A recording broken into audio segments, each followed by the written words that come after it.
Ela chegou sem nada e fez um único pedido a um homem viúvo com 2 filhos. Ele aceitou, mas não fazia ideia de quem ela realmente era, nem do que vinha atrás dela. Quando o passado apareceu, trouxe mentiras capazes de destruir tudo, e naquele momento ele precisou decidir até onde iria por ela. Sejam bem-vindos ao canal Histórias Emocionantes para Ouvir. Aqui, cada história é um refúgio. Enquanto o mundo insiste em ser difícil, a gente escolhe contar histórias que fazem bem. Eu quero mandar um abraço para Creuza Cardoso, de Parauapebas, no Pará, para Fátima Faria, de Jaú, em São Paulo, e também para Selene Santos, de Cascais, em Portugal. Recebam todo o nosso carinho.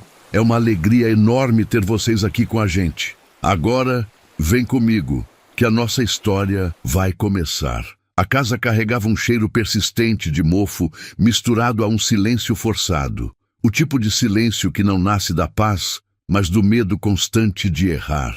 Martina conhecia cada canto daquele lugar, cada rachadura nas paredes, cada mancha no teto que resistia ao tempo desde a época em que sua mãe ainda estava viva. Ela havia crescido ali, mas já fazia muitos anos que aquilo deixara de ser um lar.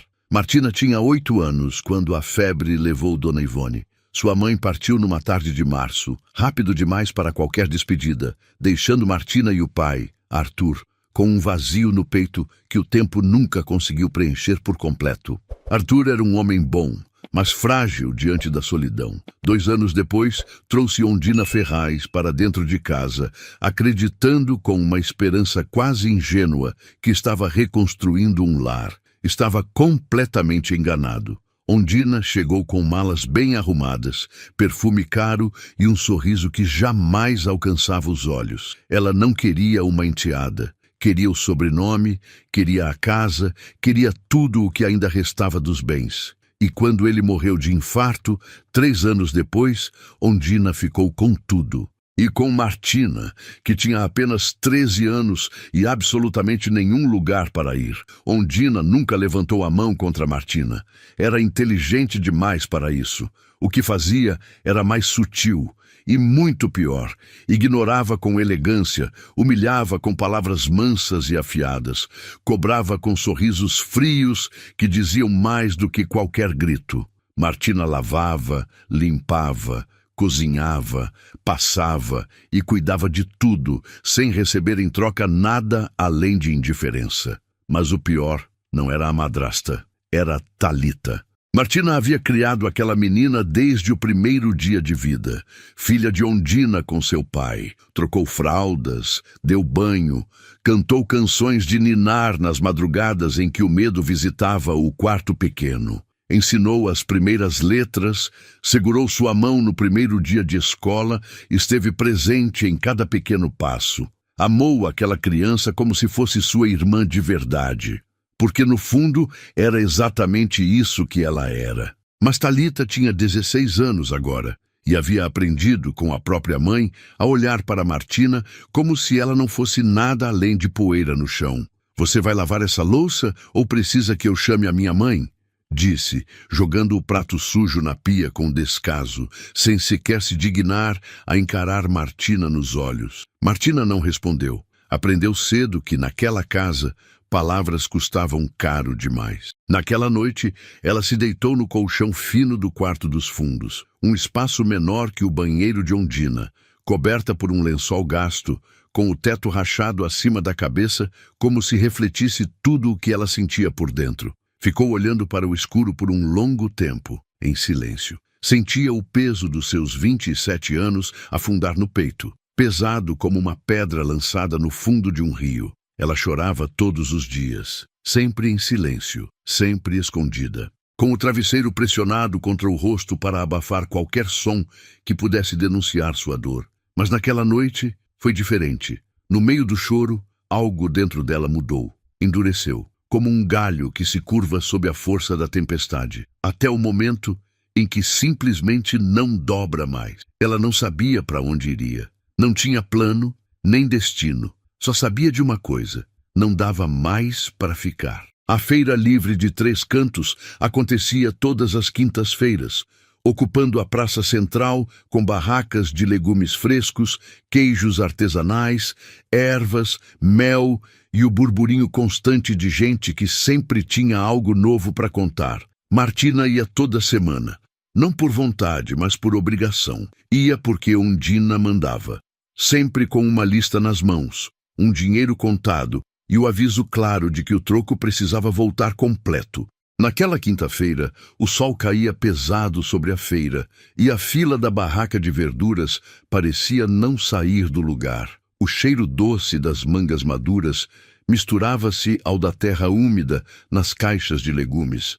Martina esperava com 2 sacolas apertadas contra o peito, os braços já cansados, quando ouviu as vozes atrás dela. "Sabe que o Sérgio Monteval ainda não contratou ninguém?" disse a menor das 2 mulheres com aquela entonação de quem gosta de espalhar novidade.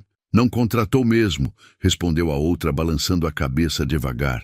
"Ele é orgulhoso demais para pedir ajuda, mas com um bebê de 1 ano e a Luara de 5 para criar sozinho, não vai durar muito tempo assim. A Fernanda deixou ele viúvo há 10 meses. Coitadas das crianças." Martina não se virou, nem piscou, apenas ficou ali, imóvel, como se qualquer movimento pudesse quebrar aquela conversa. Alguma coisa dentro dela se apertou quando ouviu a palavra bebê.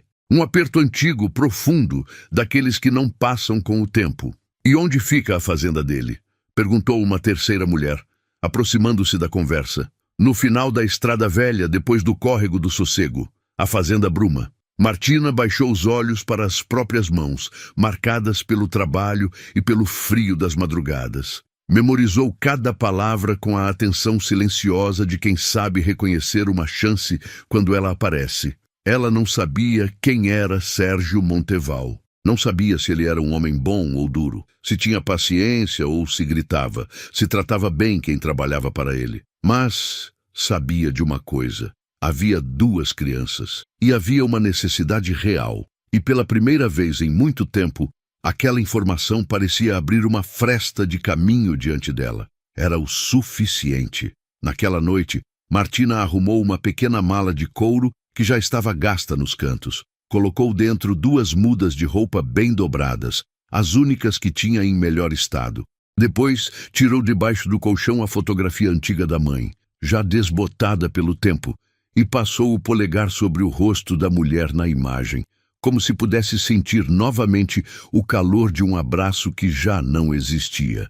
Guardou também um pequeno santinho de Nossa Senhora, herança da avó. Antes de colocá-lo na mala, segurou-o entre os dedos por alguns segundos. Não era superstição, era esperança. Dobrou tudo com cuidado, como quem protege um tesouro. Depois se deitou, mas o sono não veio. Ficou olhando para o teto escuro, ouvindo o barulho distante de um cachorro latindo na rua e o tic-tac lento do relógio da cozinha. O coração batia mais rápido do que deveria, como se soubesse que algo importante estava prestes a acontecer. Quando o relógio marcou 4 da manhã, Martina já estava acordada havia horas. Ela se levantou em silêncio, sentindo o frio do chão atravessar a sola fina dos pés. Pegou a mala, abriu a porta devagar e saiu sem olhar para trás. A cidade ainda dormia. A estrada estava quase deserta quando ela começou a caminhar. O ar da madrugada era frio e cortante,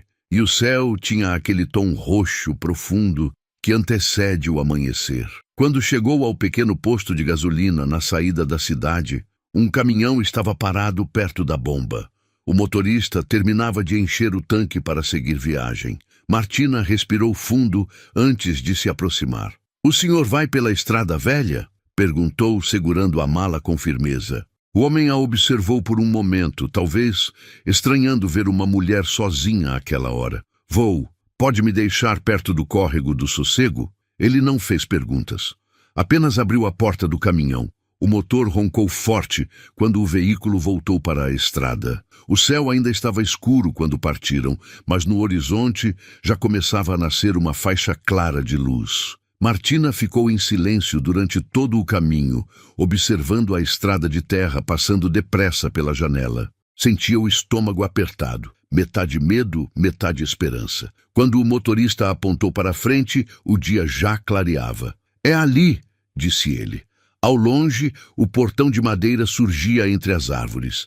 Martina desceu do caminhão com a mala na mão. Agradeceu com um aceno e ficou parada na beira da estrada, enquanto o veículo desaparecia levantando poeira. Por alguns segundos, tudo ficou em silêncio. O vento passou suave pelas árvores e o cheiro da terra molhada chegou até ela. O coração de Martina começou a bater mais forte. Ali, diante daquele portão, ela sentiu claramente que sua vida estava prestes a mudar, para melhor ou para pior. Respirou fundo e entrou. A fazenda Bruma era grande, com árvores velhas na entrada e um silêncio que parecia ter peso. A casa principal ficava no fundo de uma alameda de eucaliptos altos, com a varanda de madeira pintada de branco e um galinheiro do lado direito. Martina foi andando devagar, segurando a sacola de pano com as duas mãos, tentando organizar na cabeça o que ia dizer. Ela ainda não havia chegado à metade do caminho quando ouviu o choro. Um bebê chorava alto, daquele choro desesperado de quem já perdeu a paciência. O som vinha da varanda.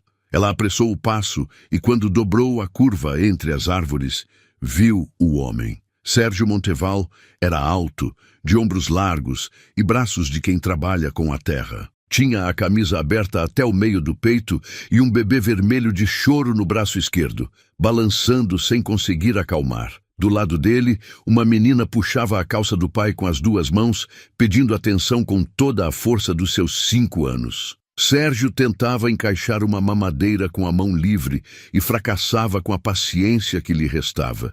Martina parou a alguns metros de distância. Ele a viu. Os olhos dele eram castanhos escuros e duros como pedra. Ele a examinou de cima a baixo em menos de 3 segundos, com a desconfiança de quem está cansado demais para ser gentil. "Como entrou aqui?" "O portão estava fechado", ele disse. Não era uma pergunta. "Eu destravei e empurrei." Martina respondeu com a voz firme, mesmo com os joelhos tremendo por dentro. Ele esperou. O bebê não parou de chorar.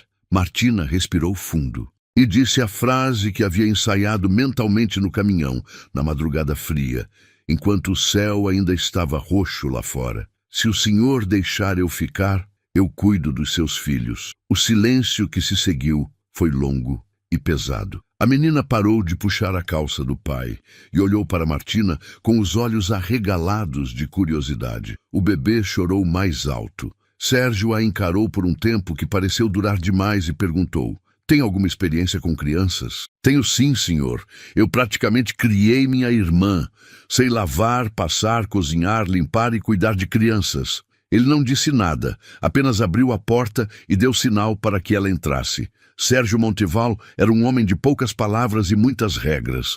Naquele primeiro dia, ele apontou o quarto dos fundos, pequeno mas limpo, com uma janela que dava para o pomar. Disse que o bebê se chamava Bento, que acordava 2 vezes por noite e que só dormia quando colocavam no berço já quase dormindo. Disse que Luara comia devagar, não gostava de cenoura e tinha medo de baratas. Disse que o almoço era às 12 horas e o jantar às 6. E disse que se ela quebrasse qualquer regra, iria embora. Martina não quebraria regra nenhuma. Ela começou naquela mesma tarde. Deu banho em Bento enquanto cantarolava baixinho, e o bebê parou de chorar tão rápido que Sérgio, que observava da porta sem que ela percebesse, ficou sem saber o que dizer. Preparou o jantar enquanto Luara ficava do seu lado na cozinha, fazendo perguntas que não paravam. "Qual é o seu nome?" "Martina." "Você tem filhos?" "Não." "Você tem marido?" "Não." "Por que não tem marido?" Martina abriu a boca para responder, mas não precisou. Sérgio apareceu na porta da cozinha naquele exato momento, com os braços cruzados e uma expressão que tentava ser neutra e não conseguia. "Luara, deixa a moça trabalhar", ele disse. "Eu estou deixando", Luara respondeu com uma lógica perfeita de 5 anos. Sérgio ficou no batente por mais alguns segundos, olhando para Martina, sem querer ser visto olhando. Depois, saiu. Martina fingiu não ter notado, mas sentiu o olhar dele na nuca como um fio de sol no inverno. As primeiras semanas foram difíceis e silenciosas. Sérgio chegava cedo do campo, jantava sem conversa, agradecia com um aceno e sumia para o escritório. Havia erguido aquela parede tão alta e tão espessa que nem o vento passava por ela. Martina respeitava isso. Ela sabia o que é perder alguém que se ama. Sabia que a dor tem o tempo dela e que não adianta empurrar. Mas toda noite, quando ela passava pelo corredor com Bento no colo e a luz do escritório ainda estava acesa, ela pensava: esse homem está se destruindo por dentro sem precisar. Uma parte dela queria, com muita vontade, ajudá-lo a parar com isso, mas não era o lugar dela. Ela era a babá, só a babá. Era o que ela se repetia toda noite, enquanto Bento adormecia pesado no seu colo e o vento mexia nas cortinas do quarto pequeno com um farfalhar suave. Foi Luara quem derrubou a primeira pedra da parede. Num domingo de tarde, Martina estava sentada na varanda remendando uma blusa, quando a menina apareceu com um papel amassado e dobrado na mão, com a seriedade de quem carrega um documento oficial. "Você sabe ler isso?" Luara estendeu o papel. Era um bilhete. Letras tortas, mistura de maiúsculas e minúsculas, mas dava para entender tudo. "Eu gosto de você. Quer namorar comigo? Sim ou não? Coloca um X." Martina olhou para a menina. "Quem escreveu?" "O Tiaguinho da escola." Luara suspirou como uma adulta de 40 anos. "Mas eu não sei o que responder, porque papai disse que namorar é só depois dos 30. Martina prendeu o riso com toda a força que tinha. "Seu pai tem razão," ela disse com a voz mais séria que conseguiu montar. "Mas e você? Você tem mais de 30? "Tenho 27. Luara cruzou os braços com a sabedoria de quem está prestes a revelar algo importantíssimo. "Então você já pode namorar, mas você não namora ninguém. Por quê?" Antes que Martina encontrasse qualquer resposta, Sérgio apareceu na porta da varanda com Bento no colo. Estava lá há mais tempo do que qualquer um imaginava. Os olhos dele estavam pousados em Martina com uma expressão que ela não havia visto antes. Diferente da avaliação fria do primeiro dia. Era outra coisa, mais perigosa. Luara pegou o bilhete e foi embora cantarolando sem cerimônia, deixando os dois sozinhos no silêncio da tarde. "Ela não para de falar," Sérgio disse, quebrando o silêncio por fim. "Ela é ótima." Martina respondeu sem hesitar um segundo. Algo passou no rosto dele. Rápido, quase imperceptível. Uma saudade que tentou não aparecer e apareceu assim mesmo. "Se parece com a mãe nesse ponto," ele disse baixinho, como se falasse mais para si mesmo do que para Martina. Ela não respondeu. Ficou olhando para ele até ele entrar de volta para dentro da casa. E só então percebeu que havia prendido a respiração. Naquela semana, Sérgio começou a aparecer na cozinha durante o café da manhã, sem anunciar, sem explicação. Servia o café, ficava encostado na pia e observava Martina preparar a mamadeira de Bento. Ela fingia não perceber. Ele fingia que era hábito. Os dois sabiam que não era. Numa tarde, ele chegou mais cedo do campo e encontrou Martina e Luara deitadas no tapete da sala, com um livro aberto entre as duas. Luara lia devagar, apontando cada letra com o dedinho, e Martina a encorajava com uma paciência que ele nunca havia visto em ninguém. A cena durou menos de 1 minuto nos olhos dele, mas ficou dentro dele por muito mais tempo do que devia. Ele foi para o quarto sem fazer barulho. Sentou na beirada da cama e ficou olhando para a janela com a certeza de que estava perdendo uma batalha que havia prometido a si mesmo que não perderia. A noite era quente e o céu estava cheio de estrelas quando aconteceu. Bento havia dormido cedo pela primeira vez em semanas. Luara também. A casa estava em silêncio absoluto, o tipo de silêncio que pesa e que faz a mente trabalhar mais do que deveria. Martina estava na varanda com uma xícara de chá, olhando para o campo escuro além das cercas. O céu estava tão aberto, tão carregado de estrelas, que ela ficou um longo momento só olhando, sem pensar em nada. Então ouviu o passo dele. Sérgio parou do seu lado, sem dizer nada. Ficou olhando para o mesmo campo, para a mata ao fundo, para a mesma imensidão. Os dois ficaram assim por um tempo que não tinha medida certa. Você vai embora um dia, ele disse. A voz era baixa. Não era a acusação. Era quase um medo que ele havia descuidado de esconder. Não sei, Martina respondeu. E era a verdade mais honesta que ela tinha. Ele se virou para ela. E pela primeira vez, desde que ela havia chegado àquela fazenda, Martina sentiu que ele a estava vendo de verdade. Não como a moça que tomava conta dos filhos, não como a responsável pelo almoço ou pelas mamadeiras, como ela mesma, como Martina. Por que você veio até aqui? Ele perguntou com uma voz que não combinava com o homem duro que ele fingia ser. De verdade, Martina olhou para as estrelas por um momento. Depois olhou para ele e então contou. Contou da mãe que morreu cedo demais, do pai que se casou de novo, tentando preencher um buraco que não tinha preenchimento, da Undina que chegou e tomou tudo, da Talita que ela criou e que aprendeu a desprezá-la. Contou da sacola de pano, do caminhão na madrugada, das duas mulheres na feira perto da barraca de manga. Contou tudo sem adorno, sem pedir pena, com a voz firme de quem já passou pelo fundo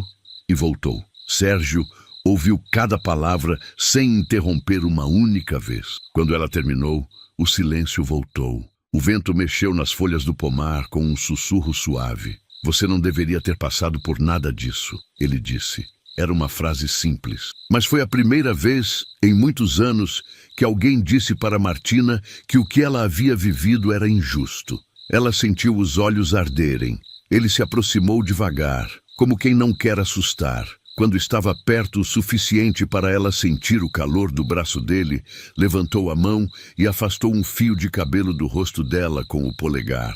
O gesto durou menos de 2 segundos, mas foi o mais longo da vida de Martina. Quando ele a beijou, foi com a calma de quem finalmente para de lutar contra algo que estava perdido desde o começo. Os lábios dele eram quentes e o beijo era suave, cheio de tudo que ele não havia conseguido dizer em semanas de silêncio e olhares desviados. Martina fechou os olhos e pela primeira vez em muito tempo não sentiu medo de nada. Queridos ouvintes, queremos fazer um aviso importante. O canal que está aparecendo na tela é o nosso canal oficial. Infelizmente, nossas histórias têm sido copiadas e repostadas sem autorização. Esta é uma história original, criada pelo canal Histórias Emocionantes para Ouvir, feita com muito cuidado para emocionar você. Se você encontrou este conteúdo em outro lugar, pesquise no YouTube por Histórias Emocionantes para Ouvir e se inscreva para acompanhar todas as histórias completas e originais. Conto com seu apoio. Nos dias seguintes, a rotina da fazenda continuou a mesma por fora. Por dentro, tudo havia mudado. Sérgio não havia feito grandes declarações, nem prometido nada em palavras, mas havia algo diferente no jeito que ele aparecia na varanda antes de ir ao campo pela manhã. No jeito que esperava Martina terminar de dar banho em Bento antes de sair, sem nenhuma pressa aparente, como se aquele momento fosse parte necessária do dia dele. Luara, como era de se esperar, não perdeu uma cena. Com 5 anos e olhos de águia, ela ficou observando os dois durante uma semana inteira antes de proferir o veredito em voz alta durante o jantar, com a colher cheia de sopa apontada para Martina. Papai gosta de você, Luara, Sérgio começou. É verdade, ela completou, imperturbável. Eu vi ele te olhando quando você não estava vendo, várias vezes. Sérgio pousou a colher na mesa com um barulho seco. Martina olhou para o prato e sentiu o calor subir no rosto. Bento, que entendia pouco da conversa, mas adorava barulho, bateu as mãos na bandeja da cadeirinha e gargalhou. 3 semanas depois, Sérgio foi até Martina com uma caixa pequena na mão. Não era um anel de joalheria fina. Era um anel de prata simples, com uma pedra azul discreta, que havia sido da avó dele. Disse que não sabia fazer discurso bonito. Disse que sabia que a vida que tinha para oferecer era complicada, com 2 filhos, uma fazenda e pouco tempo sobrando. mas disse que desde que Martina havia aparecido naquele portão com a sacola de pano e os olhos assustados, algo dentro dele havia reconhecido ela. Não sabia explicar de outro jeito. "Você quer casar comigo?" ele perguntou. "Quero", ela respondeu, sem hesitar um segundo. Mas a cidade de Três Cantos não ia deixar aquela história seguir em paz. Os boatos começaram poucos dias depois. Diziam que Martina tinha aparecido do nada na fazenda Bruma, que estava fugindo de alguém ou de alguma coisa. Que um homem viúvo, respeitado e sozinho, era exatamente o tipo de alvo que uma mulher sem passado definido procuraria. E por trás de tudo isso havia uma origem clara: Ondina Ferraz. Assim que soube que Martina estava na fazenda, Ondina foi para a cidade antes que qualquer versão diferente ganhasse força. Passou de porta em porta, falando com comerciantes, vizinhos, conhecidos, qualquer um disposto a ouvir. E sempre com a mesma história, que Martina tinha roubado a própria família antes de desaparecer, que era desonesta, que tinha fugido às escondidas, sem dar explicações, que não era uma mulher em quem se pudesse confiar. A história se espalhou rápido demais, e no mesmo dia chegou até Sérgio, por 3 caminhos diferentes. Ele ouviu tudo em silêncio, o rosto fechado, a mandíbula travada. Não respondeu. Não comentou. Apenas foi até a sala. Martina estava lá. Ele parou na porta por um instante, observando. Ela não precisou de explicação. "Eu já sei", disse, antes que ele falasse qualquer coisa. A voz firme, mas os olhos denunciavam o quanto aquilo tinha atingido. Sérgio entrou devagar e se sentou ao lado dela no sofá. "Eu sei que você sabe", respondeu calmo, "mas não é isso que eu vim perguntar." Ela virou o rosto esperando. Então ele foi direto. "A casa que era do seu pai ainda está no nome de quem?"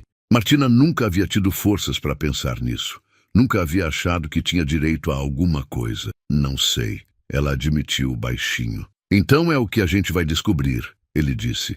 "E se for como eu suspeito, você vai entrar com processo. Advogado, custas e o que mais for preciso, eu cuido de tudo." Ela ficou olhando para ele por um longo momento. Aquele homem que havia aberto o portão com desconfiança, que havia demorado semanas para dizer uma palavra a mais que o necessário, estava sentado do seu lado, decidindo lutar por ela como se fosse a coisa mais natural do mundo. "Por que você está fazendo isso?"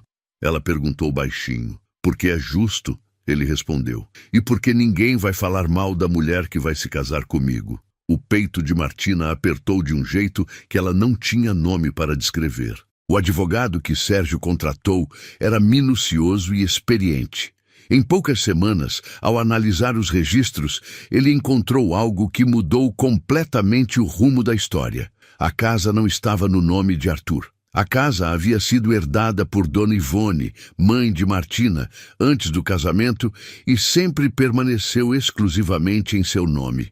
Isso mudava tudo. Com a morte dela, o imóvel deveria ter sido incluído em um processo de inventário, e Martina, como filha, era a herdeira legítima. A irmã Thalita não tinha direito sobre aquele bem.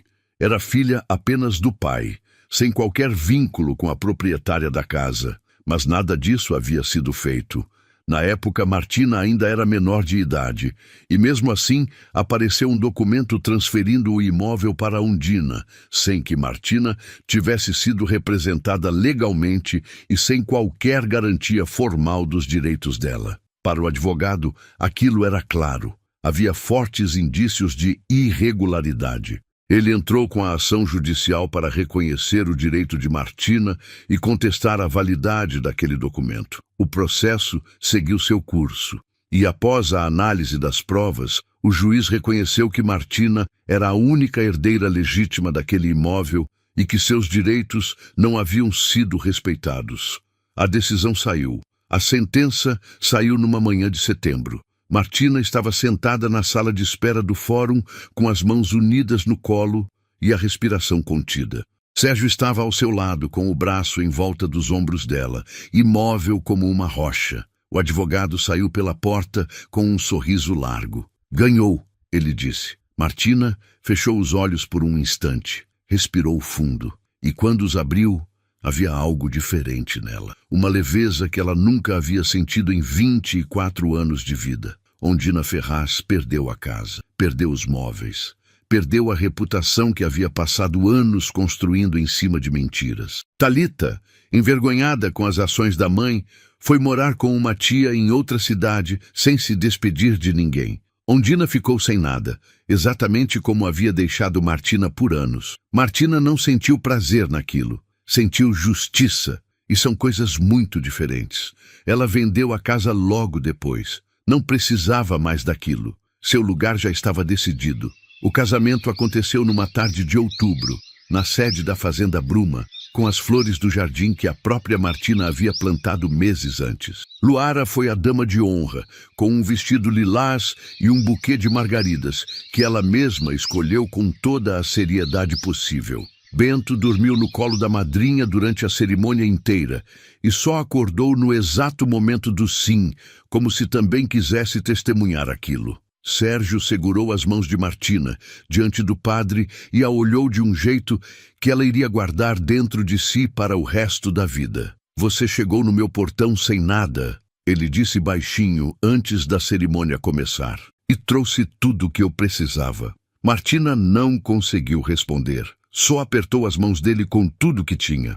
Depois do casamento, eles viajaram para a Chapada do Vento, uma reserva natural no interior do estado, onde passaram 5 dias cercados de cerrado aberto, de pôr do sol cor de laranja e de um silêncio que fazia bem ao coração. As crianças ficaram com a avó paterna. Os dois andaram por trilhas, ficaram acordados tarde conversando e se descobriram um ao outro com calma e sem medo. O céu da Chapada era imenso e cheio de estrelas à noite. O vento passava quente entre os galhos das árvores retorcidas do cerrado e o cheiro de terra molhada subia do chão como uma promessa de coisa boa. Sérgio disse que nunca havia olhado tanto para o céu em toda a sua vida. Martina disse que nunca havia se sentido tão livre. 2 anos depois do casamento, nasceu Iris, com os olhos escuros do pai e o sorriso fácil da mãe. 3 anos mais tarde chegou Tomé,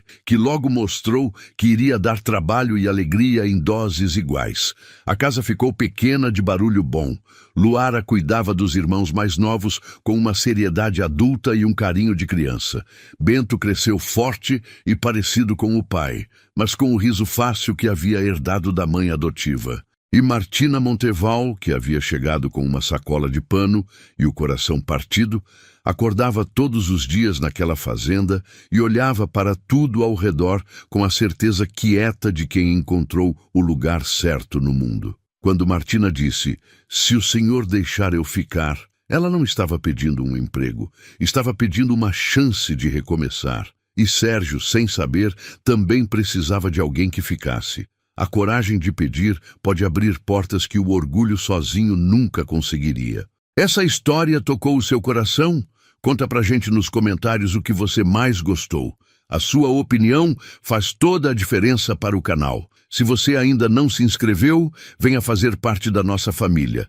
Curta esse vídeo, deixe o seu comentário e se inscreva no canal oficial Histórias Emocionantes para Ouvir. Cada história é feita com muito carinho para você. Obrigado por estar aqui. Fiquem com Deus e até a próxima história.